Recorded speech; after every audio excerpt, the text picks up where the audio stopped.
श्री राधे राधे। भक्तों, प्रभु इतने कृपालु हैं, इतने उदार हैं, भक्त वत्सल हैं कि कई बार अपने प्यारे भक्तों के लिए कठिन से कठिन नियम को सरल बना देते हैं। बड़ी बड़ी साधनाओं और तपस्याओं को छोटी सी बना देते हैं। जो उनका बड़ा प्यारा दुलारा भक्त होता है उसके लिए ऐसा करना उनका सहज सरल स्वभाव है। भगवान ने कहा है ना गीता जी के 9वें अध्याय में, समोहम सर्वभूतेषु न मे द्वेष्योऽस्ति न प्रिय ये भजन्ति तो माम भक्त्या मयि ते तेषु चाप्यहम्। वैसे मैं सबके लिए बराबर हूँ। यद्यपि सम न राग न रोषु गाहे न पाप पूर्ण गुण दोषु तदपि करें सम विषम विहारा भगत अभगत हृदय अनुसारा। भक्त के भाव को देख करके, उसके प्यार को देखकर करुणा निधान ऐसे रीझ जाते हैं, द्रवित हो जाते हैं कि अपने नियम से अलग ही उसके लिए छूट दे देते हैं। ऐसे प्यारे दुलारे भक्त भीमसेन, अर्जुन युधिष्ठिर के भाई भीम, बहुत प्रिय थे कृष्ण भगवान को। भीम में शक्ति बहुत थी, भक्ति भी बहुत थी, लेकिन एक उनके अंदर दुर्बलता कह सकते हैं, वो ये थी कि भूख के कच्चे थे। भूख नहीं रोक पाते थे वो, बहुत जबरदस्त भूख लगती थी। सबसे बड़ी बाधा तब आती थी जब एकादशी का व्रत आता था।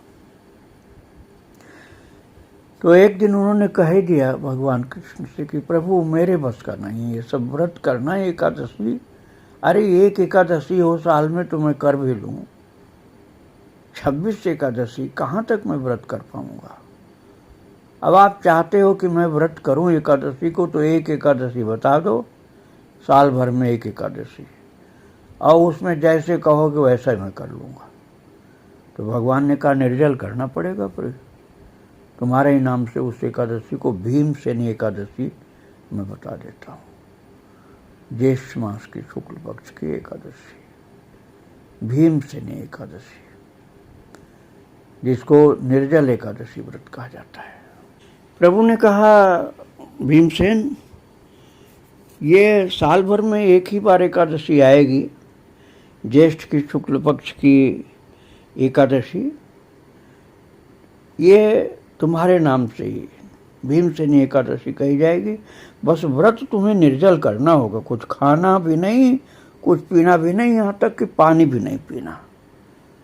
बस तुम यही एक व्रत करोगे, अर्थात साल भर की एकादशी में से केवल एक एकादशी कर लोगे तो साल भर की एकादशी का फल तुमको मिल जाएगा। करना एक एकादशी और मिलेगा 26 एकादशी का फल। तो भीमसेन तैयार हो गए। उन्होंने कहा प्रभु मैं कैसे भी इसको करूँगा, और शुरू कर दिया महाराज। साल भर में एक एकादशी व्रत करना, न भोजन करना, न फलाहार, न दुग्धाहार, यहाँ तक कि जलाहार भी नहीं। और अब भगवान का वचन, इसलिए भक्त लोगों ने इसको ग्रहण कर लिया कि प्रभु ने बोला था तो ये सत्य ही है। अर्थात इस एक एकादशी के व्रत से संपूर्ण एकादशियों का फल प्राप्त होता है, इतनी महिमा है। अब इसका सार है खूब भक्ति करना और भीम की तरह से भगवान का प्यारा दुलारा सरल स्वभाव का भक्त बन जाना, और अपने प्रेम के बल के द्वारा कन्हैया को अपना बना लेना। प्रेम के बल के द्वारा भीमसेन ने कृष्ण को इतना अपना बना लिया कि प्रभु ने उनकी बात मान ली। तो आपको व्रत करना है, लेकिन आपके शरीर में उतना दम नहीं है कि आप ज़्यादा व्रत कर सको, तो निभ सकता है तो निर्जल व्रत करो, नहीं निभता है तो जब तक निभता है तब तक करो। 24 घंटे नहीं तो जितने घंटे बन पाया, 15, 20, 22 घंटे। और जब आपको लगे कि बिल्कुल कंठ सूखा जा रहा है, अब तो लगता है प्राण ही निकल जाएंगे, तो भाई जिंदा रहोगे तो भगवान की भक्ति करोगे, इसलिए भगवान का चरणामृत पी लो।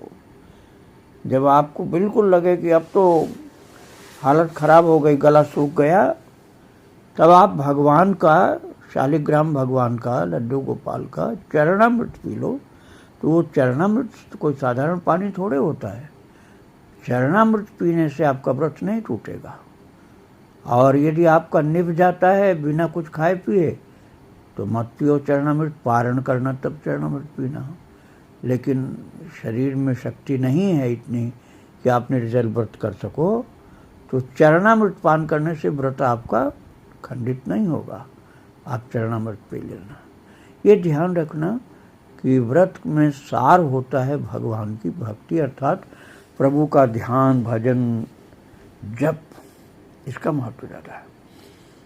तो आप व्रत करो और बेहोश की तरह पड़े रहो, भूखे प्यासे, और आंख तक नहीं खोलो, तो उसमें उतना लाभ नहीं है। व्रत करके जप करो, ध्यान करो, तो उसका महत्व ज़्यादा होता है। तो आप अधिक से अधिक जागरण भी करना, रात्रि जागरण कम से कम 12 बजे रात तक। आगे संपूर्ण रात्रि कर लो तो और अच्छी बात है। संपूर्ण रात्रि का जागरण, प्रभु का नाम निरंतर जप करना, किसी से कोई बातचीत नहीं करना, और एकांत सेवन ज़्यादा करना। यदि कीर्तन हो रहा हो तो कीर्तन के बीच में आप बैठ जाओ, और व्यर्थ की वार्ता में कभी नहीं बैठो। एकांत में जप करो, ध्यान करो। कीर्तन हो रहा तो कीर्तन में बैठो, बोल सको तो बोलो, नहीं तो श्रवण करो केवल। और कभी भी किसी के कहने से किसी के प्रति क्रोध नहीं करो। शांति से क्रोध के घूंट को पी जाओ। काम के वेग से भी बचो, क्रोध के भी वेग से बचो, लोभ से भी बचो। सबसे ज़्यादा खतरनाक काम और क्रोध है, इनसे बचो। और लोभ से भी बच जाओ तो व्रत में शक्ति और आ जाएगी। और रात्रि जागरण करो, प्रभु का नाम जप करो, ध्यान करो, कुछ बन जाए तो सेवा भी करो।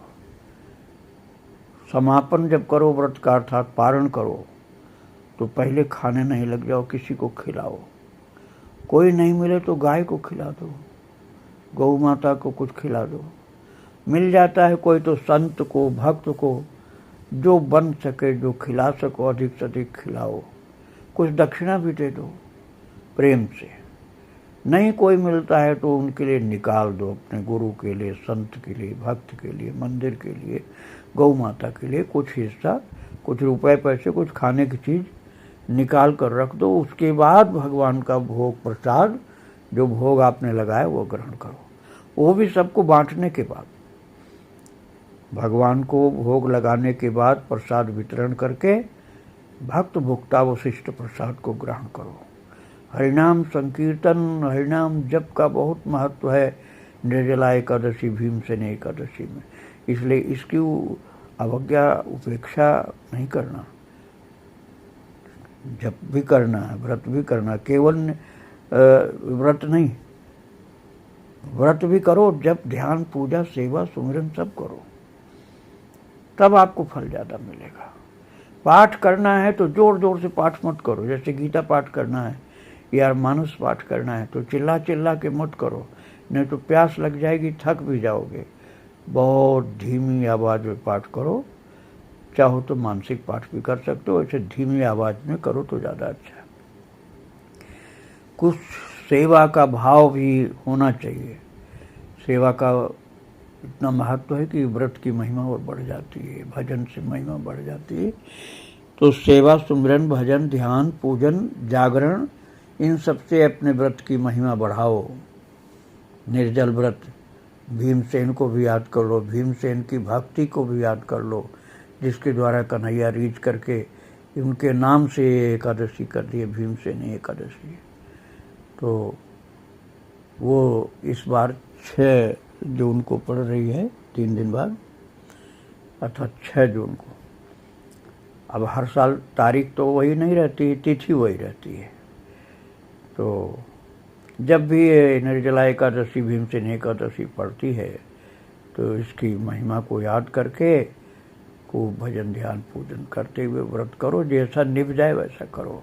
निर्जल बन जाए तो निर्जल करो, नहीं तो भगवत चरणामृत पान करके निर्जल कर लो। या नहीं बनता है, नहीं निभता है तो बहुत स्वल्प फलाहार या दुग्धाहार भी कर सकते हो, जिनका नहीं निभता उनके लिए। और निभ जाता है तो निर्जल करें। और शरीर को देख करके व्रत करना, शरीर को वो इतना कष्ट न हो जाए कि भजन पूजन ही बंद हो जाए। भगवान के चरणों में अपने जीवन को अर्पण कर दो, उनके भक्त बन जाओ। यही सर्वोत्तम व्रत है। श्री राधे राधे, जय श्री राधे।